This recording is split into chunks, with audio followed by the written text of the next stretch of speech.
Hello friends, welcome to the fantastic world of stories and why we tell them from Culture Katha. As you know, in this series we are looking at many unexplored and interesting aspects of the great Indian epic, the Mahabharata. Come, let's now get on with today's story.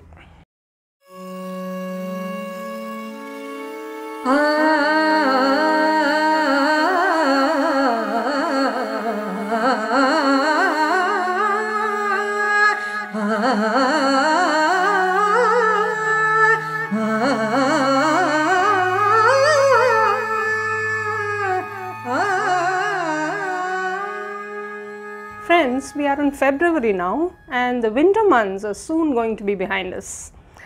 Just a few days back, the festival of Basant Panchami that heralds the arrival of spring passed by, and I wanted to do a video relating to that. But wait a second, what does Basant Panchami have to do with the Mahabharata? Let's find out. Basant or Vasant Panchami falls in the Indian month of Magha, somewhere between the end of January and the beginning of February, and it marks the onset of the preparations for the spring season.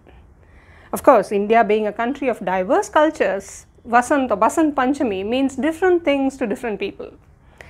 But in several regions, Basant Panchami is dedicated to goddess Sarasvati, the goddess of learning.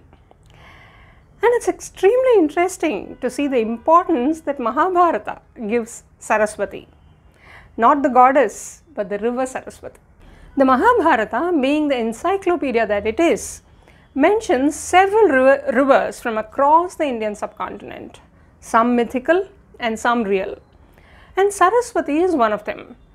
The epic hails the river as having the ability to heal diseases and cleanse our sins or papa. So in several situations, characters from stories in the epic are advised to take a holy dip at several tirthas along the Sarasvati to redeem themselves of their sins.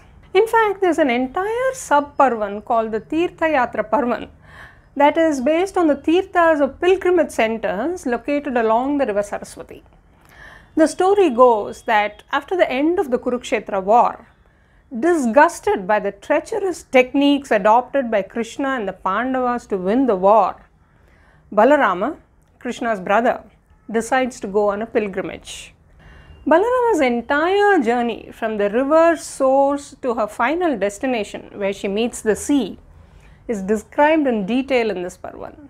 According to the epic, the river starts her journey from the root of a fig tree called Plaksha on the Himalayas, from a place where what we know today as the Shivalik Hills. Then she is described as flowing westwards between two rivers, the Satluj or Shutudri as she is named in the epic, and the river Yamuna.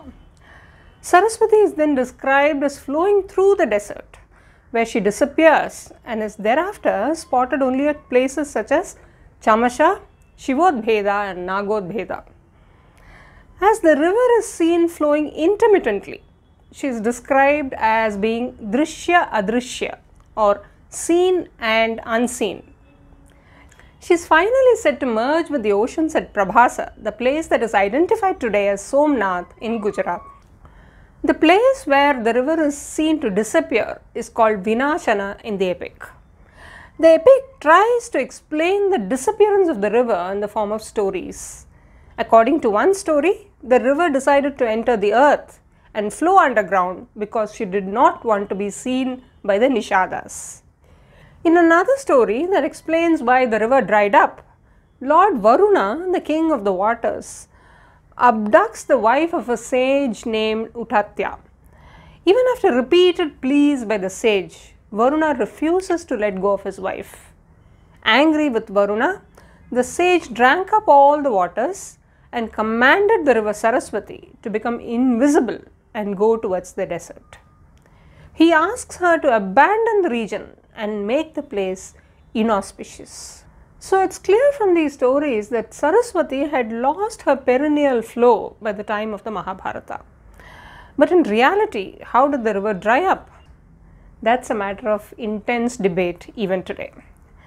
Based on the descriptions and coordinates of the river's course as found in the Vedas and the Mahabharata, some research scholars have identified the river with the Ghaggar-hakra river that flows through parts of India and Pakistan before drying up in the Thar Desert. Geologists tell us that Ghaggar was a tributary of the Sutlej in the pre-Harappan times and was a perennial river that received waters both from the monsoon rains as well as from the Himalayan glacial melts. However, a tectonic shift, possibly caused by an earthquake, is believed to have changed the course of the Sutlej some 10,000 years back. This may have cut off the supply of water from the glacial melts to the Ghaggar river during summer.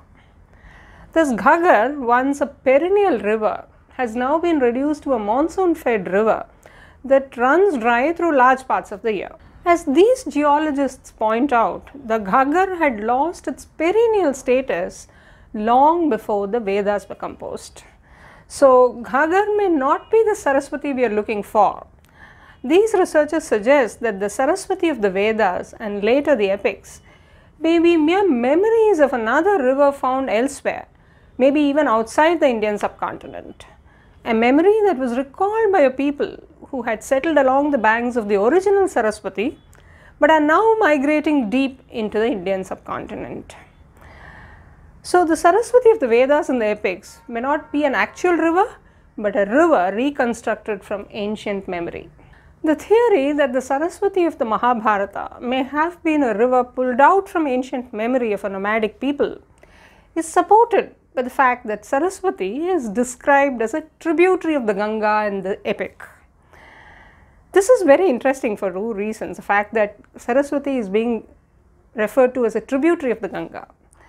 Firstly, we get to know that the Ganga had gained prominence over Sarasvati by the time of the epic.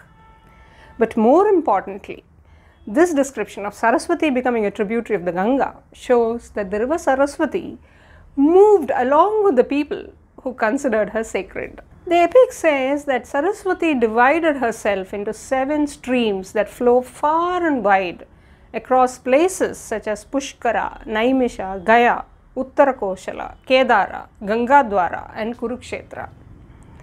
Interestingly, all these places are far from the banks of the Sapta Sindhavaha, or the 7 rivers mentioned in the Rig Veda. The Sapta Sindhavaha have been identified as the Indus's 5 tributaries, namely the Jhelum, Chenab, Sutlej, Ravi and the Bias, and the river Sarasvati. It's also interesting how the idea of the 7 rivers repeats in the Mahabharata, with Sarasvati herself dividing into 7 streams. This seems to suggest that by the epic's time period, the river Sarasvati had become some sort of a template for all rivers. The epic invokes the elusive Sarasvati yet again when it says that anyone who takes bath at the confluence of the rivers Ganga with Sarasvati attains the heavens. This is possibly a reference to Prayaga, where the rivers Ganga and Yamuna meet. And the popular belief even today is that the river Sarasvati flows under the ground and meets the other 2 rivers in her adrishya or invisible form at Prayag. But as Prayag on the east is located far from any of the possible channels of the Ghaggar river that flows westwards, it appears once again as if Sarasvati is being recalled here as a memory from a deep past. Today, the search for the river Sarasvati and debates over her existence continue, but as one geologist puts it, we may not yet know if river Sarasvati indeed flowed across the Indian subcontinent, but she definitely continues to flow in people's hearts and minds even today. Okay, whether or not everyone agrees on the existence of river Sarasvati, one question still remains. If Sarasvati was a river, real or mythical, how did she become the goddess of speech as we know her today?